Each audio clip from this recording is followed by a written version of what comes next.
Hey, thanks for being here. Let's do some pod crashing. Episode number 194 is with Will Dailey from the podcast Sound of Our Town. This has to be one of the most amazing modern day podcasts I've ever bumped into, in the way that it's almost like it's not about the world, it's about the localism. You're taking listeners into the community, the localism of the music. Right. And how that community really brought it forth, how it still survives there.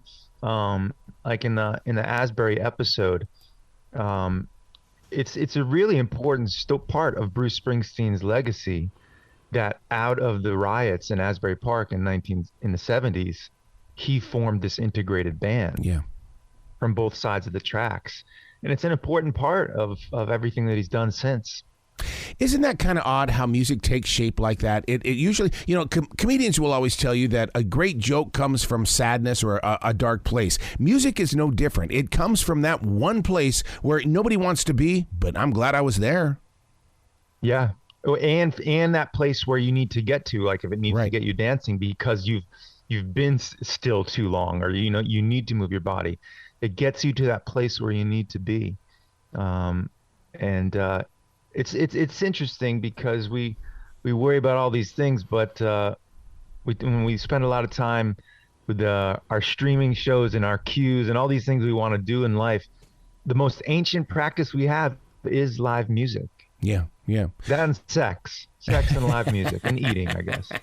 All right, sex, eating, live music. The name of the podcast is Sound of Our Town. I'm anxious to watch your process grow here because, I've been a podcaster since 2012, and it's the old shows that get the biggest hits. And so this is going to be one of those podcasts that 10, 20 years from now, we're going to be going back through every one of your episodes. Okay, now you're freaking me out. You're speaking to a future listener is what you're doing on your podcast. Okay, now you're blowing my mind because I'm not thinking about it like that, but you're that's so true. So now when I'm done with this interview and I get back on the mic and work on my podcast, I'll have that in mind. I'll be talking to the future. Well, because that is very true. Because people will go to your podcast to say, okay, well, I'm going to this city. It's outside of Detroit. And because Will took the time to really interview the artist and to really kind of put focus on the artist, I'm going to see what's really happening there. Right. No, you're absolutely right.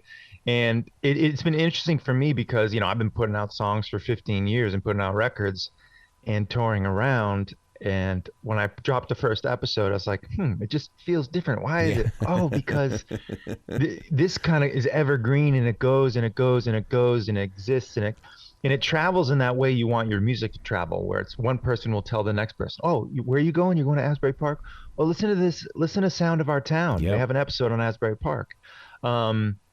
Whereas a song is just like kind of immediate, and you push and push in that first couple of months, and then you go out and tour. It's just a different experience, and I have to kind of attenuate my expectations now. See, I wish I would have had this podcast when San Francisco was the place where music was happening with the Grateful Dead. And why didn't George Harrison love being there? I didn't have this podcast to give me that experience. Right. I know, and there's a lot to uncover in each city, and I have my city selected for this season. I have a dream list for season 2 and season 3 even, but I'm also toying with, like, can you go back to a city as well? 4 seasons later or something like that. But any plans on coming to Charlotte? And the reason why I bring that up is because Elvis played here 53 times at the Carolina Theater, which they're refurbishing. That to me is a story. That is a story. I love playing in Charlotte. I just played the Evening Muse down in Noda. You did? Oh yeah, my God. Oh my God, dude. Yeah. I love Dawn and Lord, they're so great. I had them on a short list for season 1, but I knew I kind of have such a good relationship with the Evening Muse. And I start to kind of highlight my dream rooms in certain cities, places I haven't played, because I would love to play the neighborhood theater across the street. And I even got a room in Boston. I'm from Boston. There's a couple rooms there I even haven't played, and but I will definitely be covering Charlotte. 100%.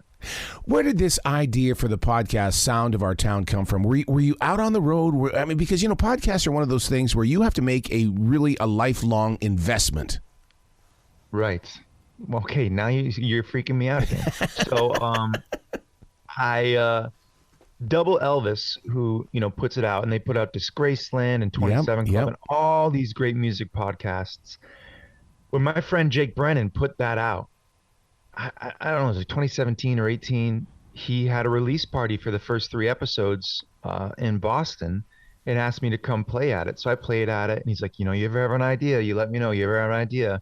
And I would just throw him and his partner some ideas once in a while. And they just said, what about your experiences on the road, and you just cover each city and its music scene? And we thought about this came to the table in 2019, and we did like a test show, and then the obvious happened and live music shut down. And I just thought, well, and when that all happened, I thought, okay, we'll get it going in a month, we'll ride this out. We'll all lock down for 4 weeks and then we'll do it. And then it's 3 months, 6 months. And then about, I don't know, 8 months ago, I got a call and I was like, do you think we could do it now? And I thought, I think now is the time we have to do it. I think we all have so much worry and anxiety in our lives right now, and we have so much content. And in a way, Sound of Our Town is like an anti-content show. It's a show about getting out and being with people. Yeah.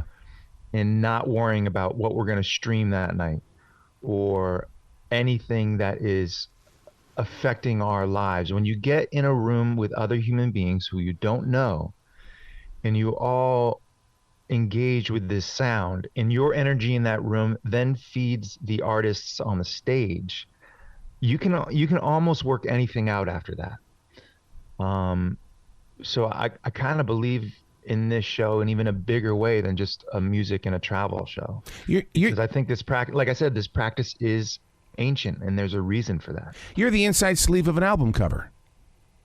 Yeah.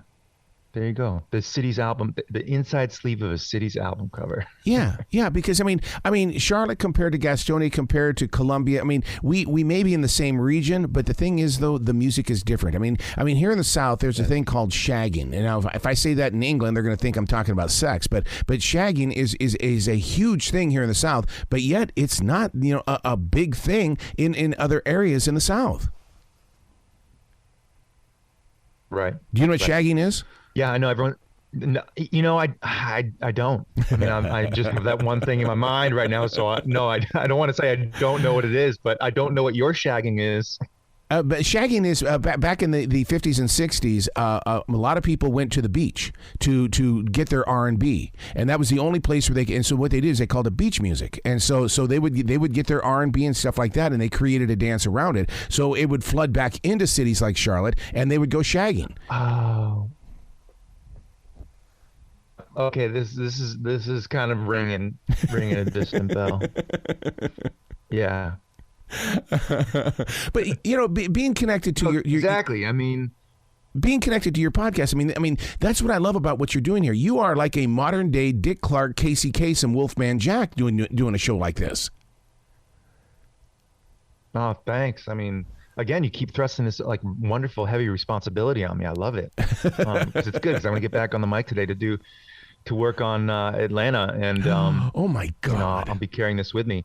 But I am taking it not in a heavy responsibility, but an important responsibility. Just like like I said, I don't want to repeat myself, but we need this. Yes, we need to understand how powerful live music is for our communities, and how it heals the community, and how it makes a community thrive. You could have the best skyscrapers in your town, all this great real estate, all these great banks and coffee shops. If you do not have theaters, if you do not have rock clubs, if you do not have places where MCs can go have a rap battle, where there's art on the wall, then all those things, those skyscrapers, those banks, they all lose value. Yep.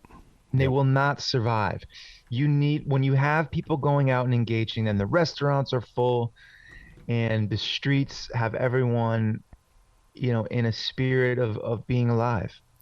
I got to be honest with you. During the lockdown, I took up a job at a grocery store because I needed to be with people, because I crave being with people. And every Thursday night at this grocery store, we have live music. We have live entertainers that come in and perform at the bar inside the grocery store. You're kidding me. No, we really do have live entertainment every Thursday night. In the show. Okay, so in the show, I always, towards the end, I say, there's a hidden gem, like a little hidden gem where it's not quite a club or anything like that, but it's something, live music adjacent where this is a great detail. So I'm going to be hitting you up for the Charlotte episode because that sounds like a beautiful hidden gem. Because if you're traveling to Charlotte and you got to get some supplies at the grocery store, that's the grocery store to go to. Absolutely, every Thursday night. We call it Thirsty Thursday, and we call it the Teeter Tavern. Oh my gosh, that is exactly what I'm looking for. That's what this show's about. And look how wonderful and unique that makes your city than, having another Whole Foods. Right. The Whole Foods is the same in Charlotte as it is in Chicago.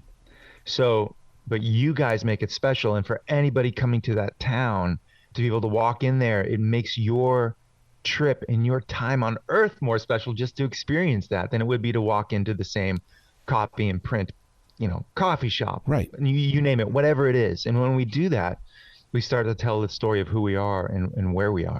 And you're right about how music changes people, because the moment they start at 5 o'clock, the whole atmosphere changes. People, with the way that they're thinking, the way that they're acting. I mean, they walk through the grocery store with glasses of wine and beer, local beers and stuff like that. But you're right. Music changes everything. Mm-hmm. It really does. I mean, your defenses drop, your worries can drop. Yep. You feel special because that space treated itself in a special way and said that you being there matters to them. And I've gone into clubs and played clubs where they didn't even feel that way about their club, and so then I don't feel that way about playing there. When I walk into a club and they say, "Do you need anything to drink before you get your stuff on stage? Do you need blah blah blah," and all that stuff, all of a sudden I feel special because they're making me feel special. I think this place is special. Anyone who walks in the door. And when we do that service for each other, it goes a long, long way. And, I just, even when I go play in Europe, I think, okay, there's a McDonald's here. That's not exciting to me. There's a this or that. But when I walk into the club or the restaurant that I couldn't have, the experience I couldn't have in any other city, then my life is enriched. Yeah. And art always has to lead the way on that. We can't force it in by other means. That is why we rely on art and artists and spaces that hold those people in them. So true. So true. To enrich our lives and make it feel like our time here is special. Jim Sonnefeld just recently told me that his experience at Amos's here in Charlotte, he says it's the only place in the world where you can be drumming and order a beer at the same time. I love stories like that from musicians like yourself. Yeah, absolutely. And then what happens is you tell the next person about it. Yep. When you have something special like that, you're gonna be my go-to for the Charlotte episode. Well, you got to come to town, man. We'll get some of that Southern barbecue, or we'll just go do some Southern food. Period, dude. Absolutely. I think it was fall. It was fall when I was there last year. Oh my God. The Muse. It's Noda is a beautiful place, man. I mean, I've seen Noda grow, and now that they've got the train going through there, it's just going to expand even more. I just love it. Oh, it is my favorite part of town, and you can just walk out and there's so many great eats and everything like that. Yes. I've been dropping some food in the podcast too, because that is a big part of being out to see live music. And it's a big part for me. Sometimes if I'm in a club that doesn't have food, I want to know where I can get that quick bite or that special bite. We just did in the Chicago episode, which comes out this week. There's just a little detail on this guy, the tamale guy. He goes around to clubs throughout Chicago, and if you're lucky, he comes into the venue you're in and starts serving up hot tamales. That's awesome. And his wife makes them, and he goes in with this giant box, sells them in the bar, and goes out to the next venue. And that's the detail we're talking about, and how you feel like you won the lottery if you get a hot tamale in Chicago. So I love that kind of stuff. Wow. You got to come back to this show anytime in the future, Will. The door is always going to be open for you. That's an honor. Thank you very much. Will you be brilliant today, okay, sir? You too. You You bet. too. I appreciate your time, sir. Thanks, Harold.